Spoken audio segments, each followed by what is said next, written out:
This is Play It Forward, a weekly podcast by Veracity Collab, answering all kinds of questions about video, one topic at a time, in less than 3 minutes. At least that's what we're shooting for.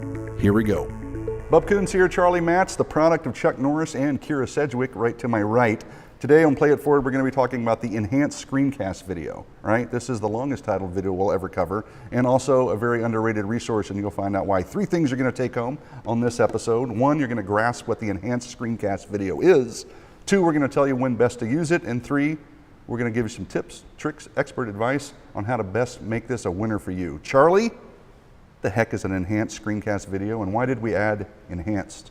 Well, it really is a screencast video. A lot of times, as a brand, you might have a software or maybe a back-end interface or something where your customers need to go in order to use what you have, and it's important to train them on that or to give them insight on how it works.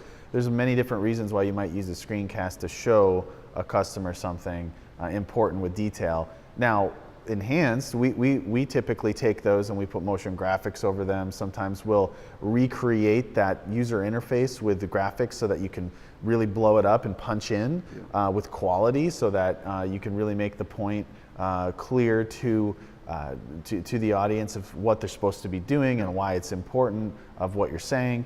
The other thing that we might do to enhance it is also re-record the voiceover. So a lot of times when you're doing a screencast, you'll be sitting there talking while you're doing it. The quality isn't that great. So what we do is we'll re-record over top of that with quality voiceover, so that it's a real clean video that actually matches the quality of your brand. Yeah, so just to be clear, when we say screencaster, it's screen capturing in a sense, right? We're capturing what's actually on the screen with some kind of software, and then we're talking, and that's what we're going to actually, that becomes the video. Yeah.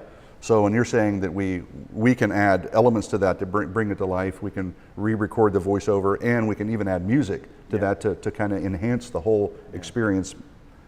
So keeping that in mind, as a marketer, what's the best use for this kind of odd little duck? I mean, it fits where in the whole scheme of the buyer's journey, or how would you look at this? Yeah, I mean, most of the time I think this is really well used after purchase. So somebody's decided to sign up for your software. Maybe now they need to be trained on best practices on how to use it.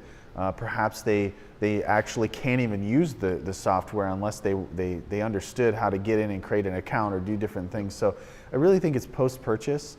But there's lots of, I'm sure, as you sit there and think about your own brand, there's probably different ways that you could see utilizing this. But I think getting people to engage with your product or service post-sale is how retention goes up. And also shareability. People will start to really recommend you and give referrals based on that really comfortable process post-sale. Yeah, that's great stuff. And I think we covered some of the tips and suggestions, but any other expert advice on what you would do to make sure that these things shine? Or yeah, there's a couple actually that are easily overlooked. I think if you're on the brand side and you're working with a video agency, like if you're working with us, we'd send our motion graphics team to your facility or with your team to do a discovery meeting to really walk through the first screencast, because we need to make sure it's shot really well or captured really well at the quality that it needs to be in order to make a great video.